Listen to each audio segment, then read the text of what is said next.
From Mandera to Nairobi County, where it's reprieve for Nairobi Governor Johnson Sakaja after President William Ruto and ODM leader Raila Odinga convinced Nairobi MCAs to drop the impending impeachment motion that was to be tabled Tuesday. Reports indicate that the two camps, who had been summoned separately by their parties, have given Sakaja at least 60 days to iron out issues raised by the members of the county assembly. However, KTN has learned that the MCAs were informed they would miss out on nominations in the 2027 election should they insist on the impeachment motion. As KTN's Daniel Kariuki now reports, the impeachment motion has been shelved, at least for now.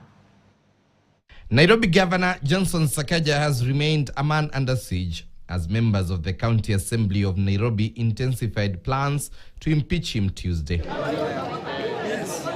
But Sakaja could be smiling, at least for now, after President William Ruto and ODM leader Raila Odinga intervened to stop the move.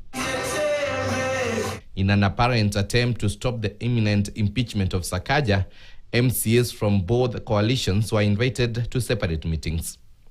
ODM, who are the majority in the Nairobi County Assembly, met ODM leader Raila Odinga at the Jaramogi Oginga Odinga Foundation, while UDA MCAs confirmed they had been invited at State House in a meeting chaired by President William Ruto. Hakuna hatua kwa sasa kwa sababu tumempatia muda na lazima apewe muda pia kurekebisha. Hatuwezi sema leo atafanya leo. Yeye si malaika. Lazima apewe muda kufanya kazi na muda wa kurekebisha. Na tumekubaliana kwa mwezi mmoja, na pia watakuwa na mikutano ya kufanya hapa na pale, ya kufanya informal meetings zao ili kuona yale tumezungumza yamefanywa na ya gani hajafanywa. Though details from the meeting have remained scanty, KTN has learned that President Ruto has taken it upon himself to handle Sakaja's issue and pleaded with the MCAs to allow him 60 days to solve the issues between Sakaja and the county legislators. However, ODM MCAs were pushing for 1 month for the governor to solve the issues raised. Sakaja was in the ODM meeting chaired by Odinga. Akirudia hayo makosa, sasa atabeba mzigo wake mwenyewe. Lakini amekubali kurekebika na amekubali kurekebisha. Na amekubali pia yale ameambiwa, kwa sababu kitu kubwa ni maendeleo. Na maendeleo kama ufanyii watu wako, na Nairobi ikiwa capital city inaangaziwa sana. Kwa hivyo lazima tumpatie support ya kufanya hayo maendeleo. The MCAs were scheduled to table the impeachment motion Tuesday afternoon after 87 MCAs appended their signatures in support of the impeachment motion. We have enough signatures. We passed the threshold. In the 5th minute of collection of signatures, we already had the minimum required 42.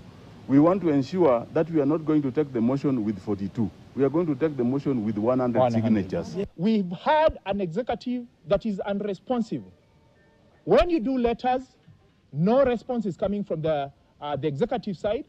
When we allocate budget for bursary, again, the same budget is not realized. However, KTN has learned that from Tuesday's State House meeting, the MCAs were threatened that they would be denied certificates of nomination in the 2027 elections should they not go slow on the impeachment motion.